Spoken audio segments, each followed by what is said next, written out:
Every day, people search for happiness. They strive daily to satisfy their needs. Some work hard for their daily bread to maintain a decent, dignified way of life and safe place to live, and from time to time to relax and enjoy beautiful places of vacation. Other people, on the other hand, search for success, things and activities to gain social approval. But what use would all that effort be without some reward? Who will recognize you, applaud you, or give you approval if you do not make it known or show it off?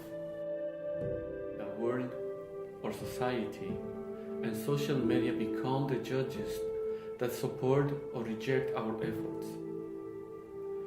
We give up our privacy in exchange for popularity.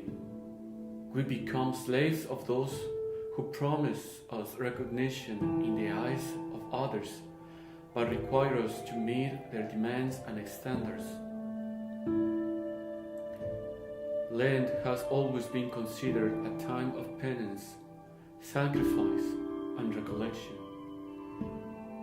Many people feel committed to self-denial during Lent and forget that Lent is a path to joy because it leads us to meet the risen one, the living Christ. I invite you to live this Lent as a time to reflect on the decisions that you have made in life. Which of them have led you to joy?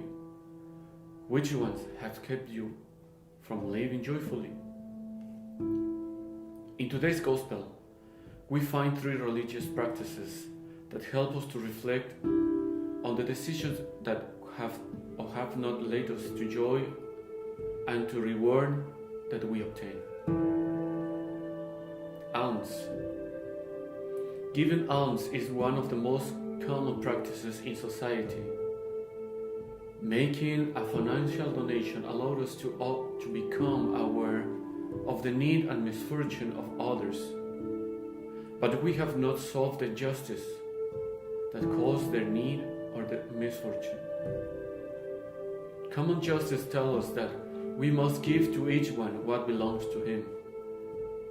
God's justice moved us to restore and do justice to those who have had what belongs to them taken away.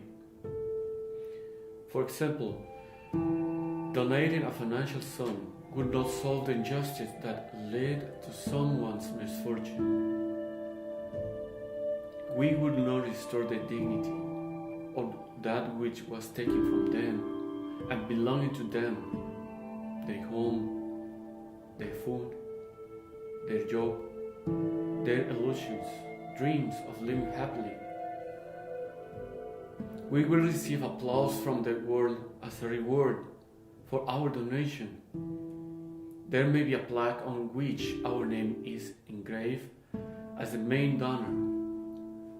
We may even receive the gratitude of the unfortunate person, but we will not give back what belongs to them, and we will keep it to give it back little by little. We will be slaves to be noticed or recognized. Instead, God's reward could be the simple letting go of what does not belong to us.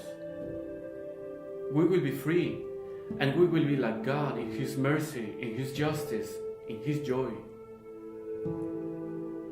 Prayer. Why pray if God already knows what is in my heart? We all pray by presenting our needs. They are urgent and important. God knows them, but we want Him to answer our prayers immediately. Praying sensitizes us as God sensitizes humanity to our neighbor. It allowed us to open our hearts to recognize that others also have needs, which perhaps are more urgent and important than ours. Jesus often chose secluded, lonely places, full of silence because no one saw Him there and no one listened to Him there. Jesus was face to face with His Father who sees in secret. and knew how to accept the will of his Father. Your will be done and not mine. In silence and solitude with his Father, Jesus knew how to make important decisions when facing imminent situations in his life. Although God already knows our needs, praying sensitizes us to take the attitude of the publican. Lord, have mercy on me, a sinner. Instead of the attitude of the Pharisee, I thank you, Lord, that I am not like this publican. I do pay the tithe. I do fast. I do. In the silence of soul and solitude of our prayer, we will find our reward, clarity, understanding, and discernment to make decisions in our concrete situations. We see others with love as God sees them. Fasting leads our hearts to solidarity with, nor pity for, the person who lacks his daily bread. Depriving ourselves of food opens our understanding of the difficulties, sadness, and frustration of those who continually seek a plate of food. It is the same dynamic with divine justice, restoring what has been taken from people, but this time putting ourselves in their shoes, in their pain, and in their hopelessness, without pretending to disguise ourselves with a false humility. When you fast, you are not looked glum as the hypocrites do. When you fast, see to it that you groom your hair and wash your face.